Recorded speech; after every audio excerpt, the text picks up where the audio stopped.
All right, first things first. Here on your desktop or anywhere on your computer, right-click and create a new folder.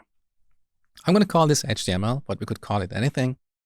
Now, let's go back to VS Code and open the Explorer panel. Then we go to Open Folder and open the folder that we just created. Good. Now, this folder is currently empty, so let's add a new file here called index.html. As I told you before, index.html often represents the homepage of websites. So let's go with that. Now we can close the Explorer panel by pressing Command and B on Mac or Control and B on Windows. Good. Now, the first thing we need to do here is to tell the browser that this is an HTML5 document. So we type a left angle bracket. Now look at this suggestion list. The first item here is doc type or document type. Let's press Enter or Tab. VS Code generated this piece of code for us. So with this line of code, we can tell browsers that this is an HTML5 document. This line of code here is called doc type declaration. In the previous versions of HTML, our doc type declaration was so long, it was so messy, but HTML5 solved this problem. So all we have to type is doc type HTML. And by the way, HTML is not a case-sensitive language, which means it's not sensitive to uppercase and lowercase letters.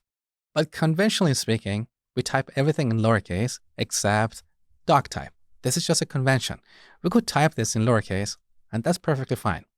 So let's revert it back. Now, right after this, we need to use our HTML elements to define the structure of this web page. The first element we're going to use is the HTML element. So we type HTML and then press Tab or Enter. Once again, VS Code generated this piece of code for us. So what we have here on the left side is called the opening tag, and what we have on the right side is the closing tag. So most HTML elements have an opening and a closing tag, but there are exceptions, as I'm going to show you later in this video. Now, inside this element, we're going to add additional elements. Now, because I don't want to type everything in one line, I'm going to press Enter. That's better. Now here we're going to add two elements, head and body. So once again, we type head, press Tab, good, and then body. We use the head element to give browser information about this page.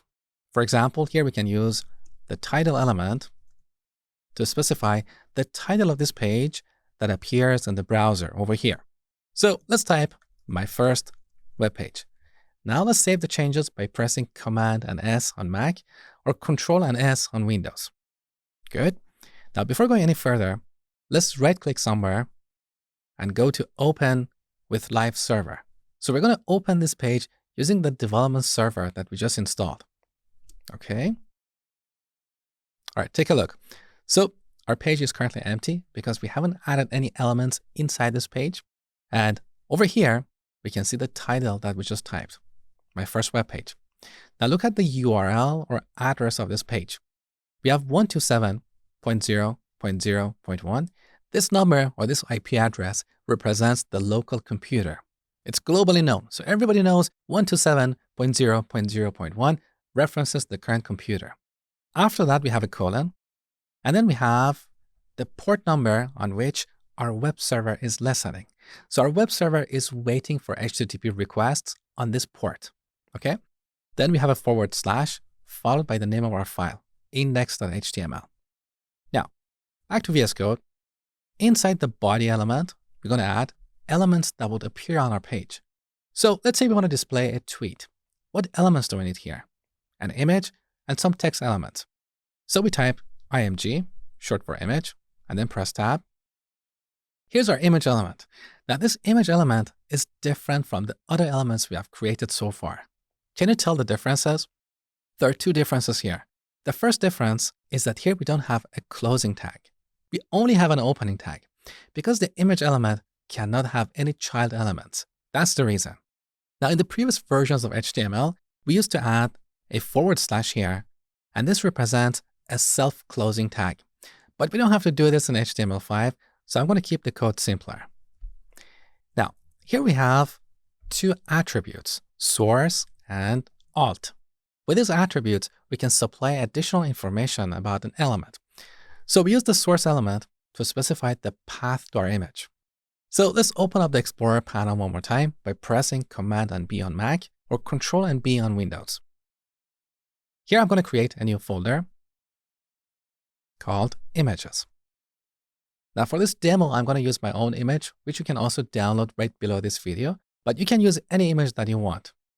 So here's my image. I'm going to drop it onto the Images folder. It's right here, okay? Now let's close this window. Good. So where is this image relative to our index.html file? It's inside the images folder, right? So here in double quotes, we type images/mosh.jpg. Now VS Code is suggesting this name, so we can press Tab to complete the code. Beautiful. Now Alt is short for alternative text, and we use this attribute to give the browser some text to display in case the image cannot be displayed. We'll talk about this in more detail in the future. So for now, I'm going to delete this attribute. Good. Now after the image, we're going to add a text element. So we type P, that is short for paragraph, tab, and here we can type my Twitter handle. So @MoshHamedani. After that, we're going to add another text element. And here we can type the body of our tweet. So I love to teach you HTML. Perfect. Save the changes. Now back in the browser, our page refreshed automatically. This is one of the beauties of Live Server. So we don't have to manually refresh the page every time we make changes. Now, look at what we have here. So we have my image, and right below that, we have two text elements. Take a look. Unfortunately, they're not very visible. Obviously, this doesn't look like a tweet because we haven't applied CSS yet. As I told you before, we use HTML to define the structure or the building block of our web pages.